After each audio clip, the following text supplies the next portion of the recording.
Donald Trump ने US elections जीतने के बाद ही अपनी टीम को फाइनली चुन लिया है। मैच के लिए पूरी टीम तैयार है जो यूएस को एक बेहतर फ्यूचर की तरफ ले जाने की कोशिश करेगी। ट्रंप जो अपनी प्रोटेक्शनिस्ट पॉलिसी के लिए जाने जाते हैं, अमेरिकन फर्स्ट पॉलिसी के लिए जाने जाते हैं, तो कहीं ना कहीं जो उनके टीम मेंबर्स हैं, जिन लोगों को उन्होंने चुना है अपनी एडमिनिस्ट्रेशन को चलाने के लिए, वो भी उससे रेजोनेट करते हैं, सिनर्जाइज करते हैं, जिससे ये पूरी उम्मीद की जा सकती है कि आने वाले समय में कि आपको global order from the US foreign policy perspective थोड़ा सा बदलता हुआ दिख सकता है। चलिए शुरू करते हैं, बात करते हैं इस न्यूज की, बात करते हैं इन अपॉइंटमेंट्स की। जो हमारे डोनाल्ड ट्रंप प्रेसिडेंट बने हैं, ऑल्दो अभी चौथा चरण कंप्लीट हुआ है, पांचवा चरण अभी बाकी है। अभी केवल पॉपुलर वोटिंग हुई है जिसमें ट्रंप का जीतना शॉर्ट तय हो चुका है, लेकिन अभी इलेक्टोरल कॉलेज जो है वो बचेगा और उसके बाद ऑफिशियली ट्रंप का एडमिनिस्ट्रेशन अपना वह फंक्शनिंग शुरू करेगा। तो हमें यह देखने को मिल रहा है कि नए मेंबर्स को इनवाइट किया गया है जो एक नया फ्रेश पर्सपेक्टिव लेके आएंगे एडमिनिस्ट्रेशन के अंदर। साथ ही साथ जो इकोनॉमिक ग्रोथ है, सिक्योरिटी है, फॉरेन पॉलिसी है, ऐसी चीजों को और ज्यादा स्ट्रेंथन करने की कोशिश करेंगे और काम करेंगे। ये दिखाता है, ये जितने भी अपॉइंटमेंट्स हैं, ये सजेस्ट करता है कि ट्रंप का जो अमेरिकन फर्स्ट एजेंडा है वो अभी भी कंटिन्यू रहने वाला है, वो आगे भी और तेजी से आपको स्ट्रेंथन होता हुआ दिखेगा। अगर बात की जाए कि कौन कौन लोग हैं, कौन कौन ऐसे मेंबर्स हैं जिनको चूज किया गया है फॉर द इंपॉर्टेंट पोजीशंस, जिनको अपॉइंट किया गया है फॉर द इंपॉर्टेंट पोजीशंस, सबसे पहले हमें नाम देखने को मिलता है मार्को रूबियो का। मार्को रूबियो ये एक यूएस सेनेटर हैं फ्लोरिडा से। पहली बार इन्हें 2010 में इलेक्ट किया गया था। 1971 में मायामी में ये पैदा हुए और एक क्यूबन अमेरिकन फैमिली से आते हैं और first generation American born citizen हैं, क्योंकि इनके पेरेंट्स जो हैं वो क्यूबा से इमिग्रेट किया था उन्होंने इन 1950s। ट्रंप का मानना है कि मार्को रूबियो एक बेहतर रोल निभा पाएंगे as a secretary of state, तो इन्हें यूएस सेक्रेटरी ऑफ स्टेट की पोजीशन पर बिठाया गया है, अपॉइंट किया गया है। अगर इनके बारे में और जानना है तो इनकी पॉलिटिकल आइडियोलॉजी को समझना जरूरी है। तो अगर पॉलिटिकल आइडियोलॉजी की बात की जाए इनकी, तो हमेशा देखा गया है कि ये प्रो इंडिया एडवोकेट रहे हैं, जो इंडिया के लिए एक अच्छी खबर है। हमेशा से मार्को रूबियो ने इंडिया के साथ एक बेहतर रिलेशनशिप को सपोर्ट किया है।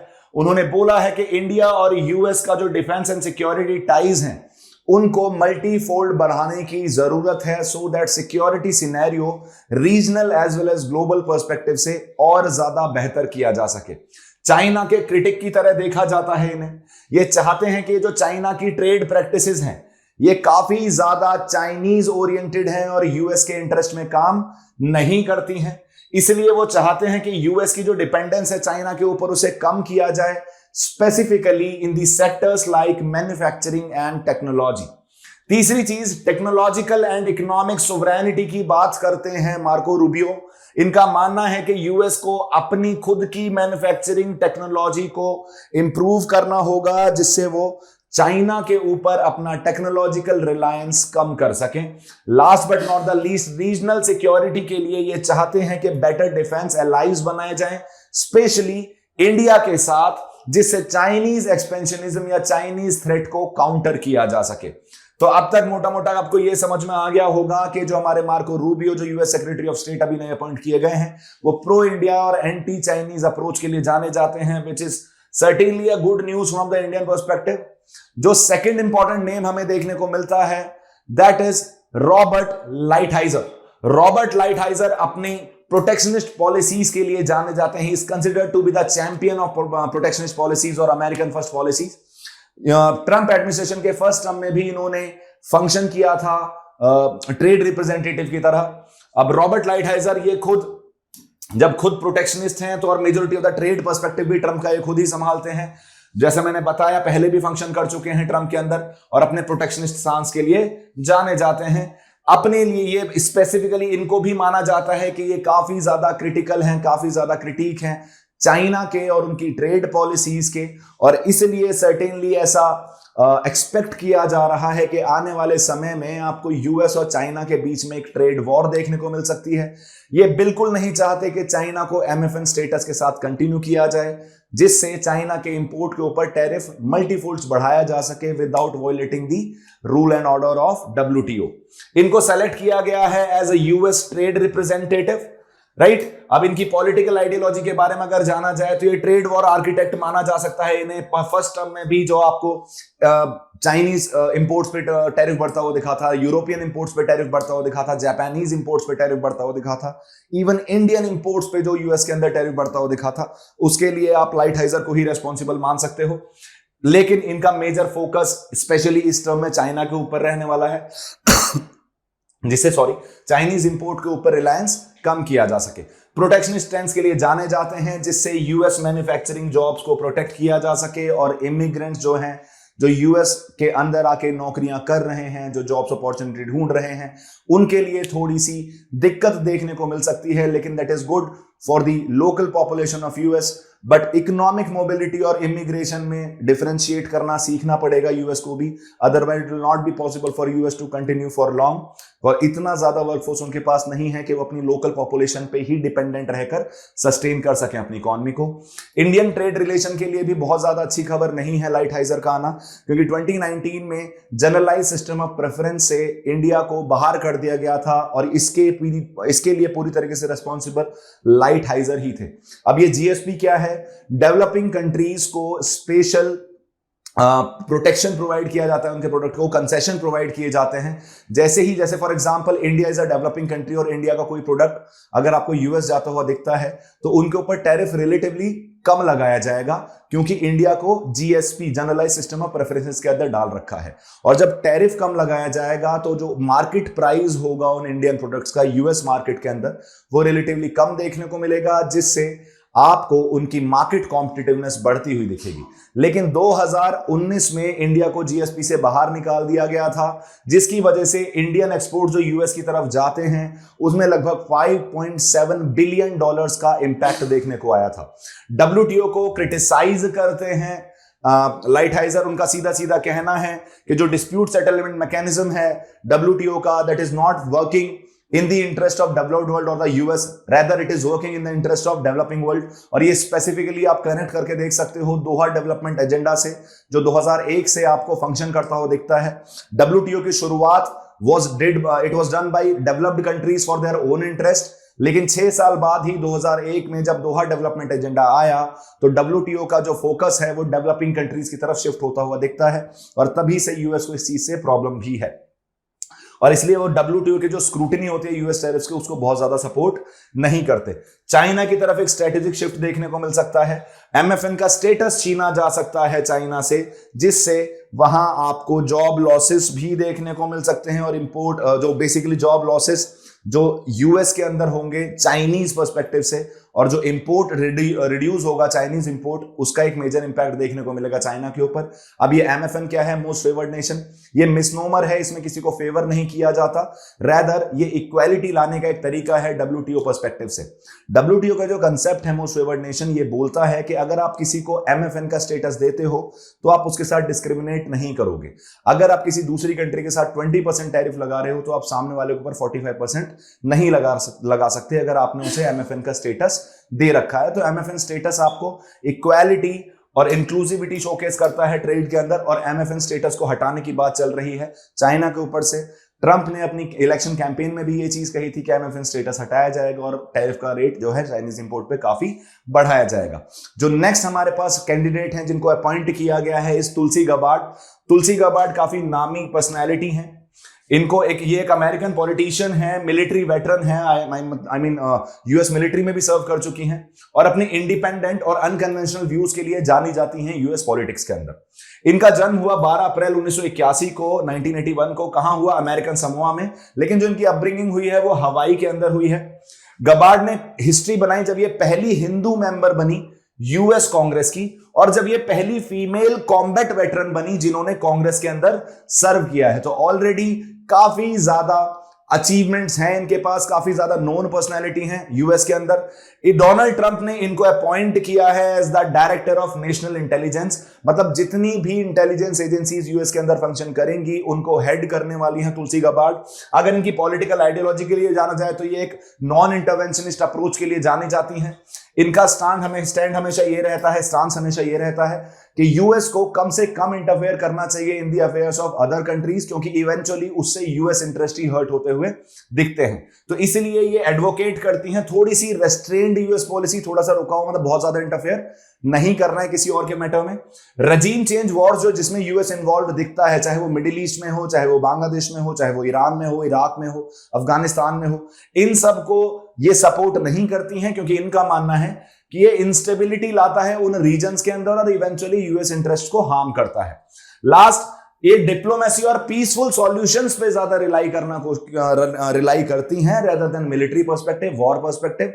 ऑल्दो ये खुद मिलिट्री वेटरन रह चुकी हैं, लेकिन she rely on peaceful and diplomatic dialogue mechanism, कि अगर कोई नेगोशिएशन से कोई चीज सुलझाई जा सकती है तो उसके लिए बंदूक उठाने की जरूरत नहीं है। मिडिल ईस्ट में जो यूएस की पॉलिसी रही है अब तक, उसको काफी ज्यादा क्रिटिसाइज किया है इन्होंने बोला है कि इराक और सीरिया में जो यूएस का इंटरवेंशन था उसकी वजह से पूरा रीजन आपको डिस्टेबलाइज दिखता है। साथ के साथ ये भी मानती हैं कि ऐसे इंटरवेंशंस की वजह से आपको लॉन्ग टर्म इंस्टेबिलिटी देखने को मिलती है रीजन में, जिसकी वजह से एक्सट्रीमिस्ट ग्रुप्स का भी राइज देखने को मिलता है इन ऐसे रीजन्स के अंदर, जैसे आईएसआईएस का राइज आपको इराक के अंदर देखने को मिला as soon as Saddam Hussein की रजीम को वहां से हटाया गया थ्रू यूएस इंटरवेंशन।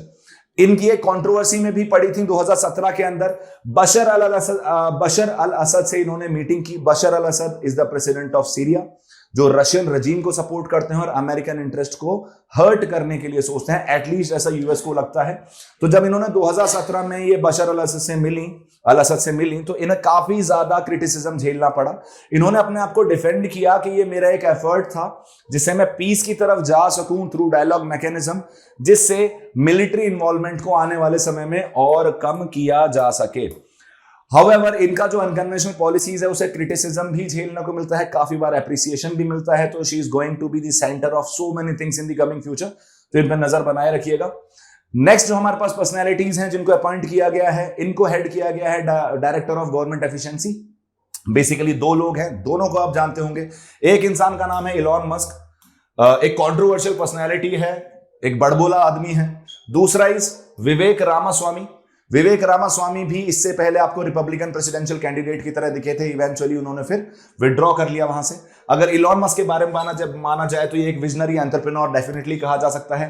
टेस्ला के सीईओ हैं, स्पेस एक्स के सीईओ हैं, अपने इलेक्ट्रिक व्हीकल्स को रिवोल्यूशनाइज करने के लिए जाने जाते हैं, स्पेस एक्सप्लोरेशन के लिए जाने जाते हैं, रेन्यूएबल एनर्जी में की तरफ काम करने के लिए जाने जाते हैं। साथ के साथ इनके इनोवेटिव प्रोजेक्ट्स जो हैं, जैसे रीयूजेबल रॉकेट टेक्नोलॉजी वाला पर्सपेक्टिव और इलेक्ट्रिकल ट्रांसपोर्टेशन को जो एक्सपेंड करने का इनका एक एम है, उसके लिए भी ये काफी हद तक जाने जाते हैं। अगर विवेक रामास्वामी की बात की जाए, एक अमेरिकन एंटरप्रेन्योर हैं, अनदर हिंदू अमेरिकन, जो ऑथर भी हैं और इन्होंने रॉयवेंट साइंसेस के फाउंडर भी हैं।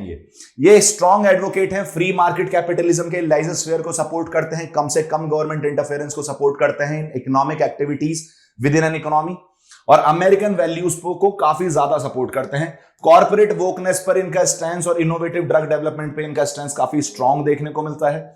जब यूएस प्रेसिडेंट जो हैं डोनाल्ड ट्रंप ने, मैंने जैसा आपको बताया, इनको हेड करने के लिए बोला गया है both Elon Musk as well as Vivek Ramaswamy, कि डिपार्टमेंट ऑफ गवर्नमेंट एफिशिएंसी को हेड करेंगे, जिससे मिनिमम गवर्नमेंट और मैक्सिमम गवर्नेंस की तरफ एडमिनिस्ट्रेशन को मूव कराया जा सके। अगर इलॉन मस्क की बात की जाए, दिस इज इलॉन मस्क, आपने ऑलरेडी ने देखा होगा of course, and this is Vivek Ramaswamy, not any new person, आप ऑलरेडी ने देख चुके होंगे अगर आप इंटरनेशनल पॉलिटिक्स में जरा सा भी इंटरेस्ट रखते हो तो। अगर इलॉन मस्क की आइडियोलॉजी देखी जाए तो एक नॉन इंटरवेंशनिस्ट गवर्नमेंट को सपोर्ट करते हैं। किसी भी तरीके से सरकार जो है वो कम इंटरफेयर करेगी इकोनॉमी के अंदर, जिसे हमारे यहाँ भारत में लाइसेंस राज कहा जाता था, ब्यूरोक्रेटिक रेड टेपिज्म कहा जाता था, उसको कम से कम करना चाहते हैं। ऑफ कोर्स कैपिटलिस्ट हैं तो इस चीज को सपोर्ट करेंगे। प्रो बिजनेस और एंटी रेगुलेशन है, वही बात कि किसी भी तरीके से जो एक्सेसिव रेगुलेशंस हैं सरकार के, जो इनोवेशन को किसी भी तरीके से हिंडर कर सकते हैं, एक हर्डल बन सकते हैं उसके लिए, उनको सपोर्ट नहीं करते। Minimum red tapism, maximum deregulation पे बिलीव करने वाले लोग हैं। मतलब आप बोल सकते हो कि जब हम क्लासिकल लिबरलिज्म से मॉडर्न लिबरलिज्म की तरफ मूव करें और इवेंचुअली जब न्यू लिबरलिज्म की तरफ मूव करें, तो विवेक रामास्वामी और इलॉन मस्क, दोनों को ही अगर इकोनॉमिक पर्सपेक्टिव से देखा जाए तो न्यू लिबरल बोला जा सकता है, लेकिन अपनी वैल्यूज के लिए इन्हें कंजर्वेटिव सर्टेनली कैटेगरी में रखा जाता है। गवर्नमेंट एफिशिएंसी को बढ़ाने की बात करते हैं, ये मानना है इनका कि जितनी भी फेडरल एजेंसीज हैं, जितनी भी आपको गवर्नमेंट एजेंसीज फंक्शन करती हुई दिखती हैं, उनका नंबर रिड्यूस हो जाना चाहिए 428 से 99 पे, जिससे उनके ऑपरेशंस को बेटर स्ट्रीमलाइन किया जा सके, बेटर रेगुलेट किया जा सके। अगेन हमारे भारत वाला ही सिस्टम है ये, मिनिमम गवर्नमेंट मैक्सिमम गवर्नेंस। दूसरी चीज फिस्कल रेस्पॉन्सिबिलिटी, सरकार के ऊपर एक रेस्पॉन्सिबिलिटी अकाउंटेबिलिटी बढ़ाने की जरूरत है, जिससे जो वेस्ट मनी है, जो एक्स्ट्रा स्पेंडिंग हो रही है, जिसका कोई आउटकम आपको या रिटर्न आता हुआ नहीं दिख रहा, उसको कम से कम किया जा सके।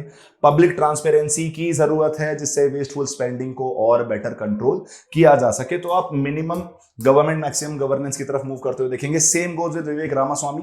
विवेक रामास्वामी का भी ऐसा ही कुछ मानना है, ये एक नेशनल लिबर्टेरियनिज्म की तरफ जाने जाते हैं, उसके लिए जाने जाते हैं।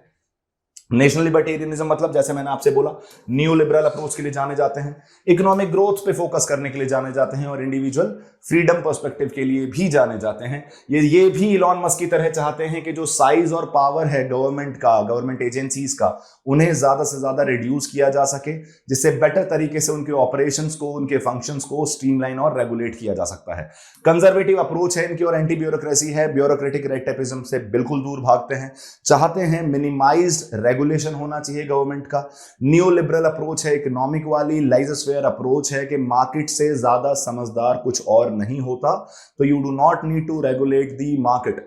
मार्केट सबसे ज्यादा इंटेलिजेंट बीइंग है, वो अपने आप को खुद रन कर सकता है। और इनका मानना है कि एडमिनिस्ट्रेटिव स्टेट जो अनलॉफुली एक्सपेंड कर रहा है, इवेंचुअली इसका नेगेटिव इंपैक्ट आपको मार्केट या इकोनॉमी पे भी देखने को मिल सकता है। अमेरिकन फर्स्ट पॉलिसीज को सपोर्ट करते हैं, जिनके बारे में हम ऑलरेडी डिस्कस कर चुके हैं, जिसमें आपको अमेरिकन कंपनीज को, अमेरिकन के लोगों को, उनका जॉब ओरिएंटेशन, अमेरिकन कंपनी का प्रॉफिट, उन चीज पे ज्यादा फोकस किया जाएगा। एफिशिएंसी और रिफॉर्म्स की तरफ फोकस कर रहे हैं, चाहते हैं कि डाउन साइजिंग हो जाए गवर्नमेंट एजेंसीज की और अकाउंटेबिलिटी उनकी बढ़ती हुई दिखे। साथ के साथ ये मानते हैं कि पब्लिक का इन्वॉल्वमेंट भी होना चाहिए, जिससे कि वेस्ट, फ्रॉड और इनएफिशिएंसी जो है सरकार के अंदर, उसे आइडेंटिफाई किया जा सके और साइडलाइन किया जा सके। तो एक ट्रूली डेमोक्रेटिक प्रोसेस भी सजेस्ट कर रहे हैं to improve the efficiency as well as the functioning of the administrative machinery. आगे देखा जाए, अगर हम कन्वर्जेंस की बात करें कि ये जो सारी बातें हमने की, किस तरीके से इंडिया के साथ ये सिनर्जाइज होती हुई दिखती हैं, कॉन्सोनेंस में आती हुई दिखती हैं, तो सबसे पहले हमें देखने को मिल रहा है कि जो हम बोल रहे हैं कि जैसे मार्को रूबियो के बारे में मैंने बोला कि वो प्रो इंडिया डिफेंस टाइज की बात करते हैं, तो कहीं ना कहीं इंडिया के लिए भी ये stronger US India defence ties हमें हेल्प कर सकते हैं अपने रीजनल स्टेबिलिटी के लिए, रीजनल लेवल पे अपने रीजन में, इंडियन ओशन और इंडो पैसिफिक रीजन में चाइना की हेजेमनी को काउंटर करने के लिए, रूल बेस्ड ऑर्डर बनाए रखने के लिए और फ्रीडम ऑफ नेविगेशन मेंटेन करने के लिए। तो first thing is same level पे चल रहे हैं, सेम आइडियोलॉजी है हमारी। चाइना का क्रिटिसिज्म जो है इकोनॉमिक रिलेशनशिप को लेके कि इकोनॉमिक डिपेंडेंस चाइना के ऊपर कम करनी है, तो ये इंडिया के लिए एक अपॉर्चुनिटी है कि India can showcase itself as an viable alternative, जहां आपको इन्वेस्टमेंट्स देखने को मिल सकते हैं। चाइना की जगह हम एक मैन्युफैक्चरिंग हब बनने की कोशिश कर सकते हैं, चाइना की जगह हम भी सर्विस सेक्टर को अपने और ज्यादा ग्रो कर सकते हैं। 1990 में हम ऑलरेडी गाड़ी छोड़ चुके थे, दिस दी सेकंड अपॉर्चुनिटी जब वो गाड़ी लौट के आई है। This time we should not be lagging behind, और हमें अपॉर्चुनिटी को पूरी तरीके से यूटिलाइज करने की जरूरत है। इकोनॉमिक और टेक्नोलॉजिकल सोवरेनिटी भी दोनों कंट्रीज जानती हैं, क्योंकि ये भी इंडिया के मेक इन इंडिया पर्सपेक्टिव के साथ अलाइन करती है। भारत भी चाहता है कि चाइनीज ट्रेड डिपेंडेंस जो है उसे कम से कम किया जा सके। रीजनल सिक्योरिटी के लिए इंडो पैसिफिक रीजन में इंडिया और यूएस का साथ आना, be it through the Quad, be it through the, अगर हम वेस्ट एशिया में देखें तो I2U2 वाला जो आपको जो पूरी तरीके से अरेबियन सी वाला रीजन दिखता है, हाउदीज को टैकल करने के लिए यहां भी दोनों को साथ में आते हुए आप देख सकते हैं, और साथ में प्रॉब्लम्स को सॉल्व करते हुए भी देख सकते हैं। ये जो प्रोटेक्शनिस्ट ट्रेड अप्रोच है, ऑफ कोर्स ये इंडिया के लिए थोड़ी सी प्रॉब्लम क्रिएट कर सकती है। रीजन बीइंग कि इंडिया और यूएस बहुत अच्छे ट्रेड पार्टनर हैं, और US is one of those few countries जिनके साथ इंडिया ट्रेड सरप्लस में चलता है। लेकिन यूएस का ट्रेड डेफिसिट में रहना इंडिया को एक नेगेटिव लाइट में दिखाता है, यूएस के लिए, ट्रम्प के लिए। तो इंडिया के इंपोर्ट्स पे भी आपको टैरिफ बढ़ता हुआ दिख सकता है। लेकिन ये जो प्रोटेक्शनिस्ट ट्रेड अप्रोच है कहीं ना कहीं हमें भी ये पुश करेगी, हमें भी हेल्प करेगी कि हम अपने मैन्युफैक्चरिंग सेक्टर, टेक्नोलॉजिकल सेक्टर को डोमेस्टिकली प्रमोट करें और इंप्रूव करें। नॉन इंटरवेंशनिस्ट फॉरेन पॉलिसी जो है वो इंडिया के लिए सर्टेनली हेल्प करेगी। रिसेंटली आपने देखा बांग्लादेश के अंदर जो हुआ, it was not happening with in the Bangladesh, but उसमें एक्सटर्नल हैंड डेफिनेटली इन्वॉल्व था, और वो एक्सटर्नल हैंड था यूएस का। तो जो इंटरवेंशनिस्ट पॉलिसी है यूएस की, कहीं ना कहीं वो रीजनल को भी डिस्टेबलाइज करने के लिए जानी जाती है। तो हमारी ये जो नॉन इंटरवेंशन पॉलिसी की वजह से जो इंपैक्ट होता है दिखेगा हम पे यूएस की, वो काफी पॉजिटिव हो सकता है और पीस बिल्डिंग और रीजनल स्टेबिलिटी के लिए जरूरी भी हो सकता है। प्रो बिजनेस और एंटी रेगुलेशन स्टैंड्स जो है वो कहीं ना कहीं हमसे ही अलाइन करता है। हम भी ईज ऑफ डूइंग बिजनेस की तरफ मूव करने की कोशिश कर रहे हैं, मिनिमम गवर्नमेंट मैक्सिमम गवर्नेंस की तरफ मूव कर रहे हैं, प्राइवेट सेक्टर ग्रोथ को पुश करने की कोशिश कर रहे हैं, स्टिमुलेट करने की कोशिश कर रहे हैं। तो we are on the same line on this as well. National libertarianism and government efficiency के लिए भी, जैसे फॉर एग्जांपल आपने देखा है मिशन कर्मयोगी इंडिया के अंदर स्टार्ट होता हुआ दिखता है for improving the government efficiency. तो सिमिलरली आपको यूएस के अंदर भी सिमिलर चीजें रन करती हुई दिख जाती हैं जो इंडिया जैसी ही लग रही हैं, इंडिया से सिनर्जाइज कर रही हैं, जिससे दोनों एक दूसरे के साथ कोऑपरेट कर सकते हैं, कोऑर्डिनेट कर सकते हैं to attain the similar target, similar objectives. इन सारी इंफॉर्मेशन को ध्यान में रखते हुए जो भी आपने अभी अभी सुनी, अगर इस वीडियो को ध्यान से देखा है तो आप इस आंसर को डेफिनेटली बहुत अच्छे से, इस क्वेश्चन को बहुत डेफिनेटली से अच्छे से आंसर कर पाओगे। The question is discuss the impact of leadership reshuffles on the effectiveness of government policy implementation. How can new appointments contribute to addressing evolving national and global challenges? I guess it's not a big task to answer this question. This was all from my end. Thank you so much guys. Subscribe to our YouTube channel and have a good day.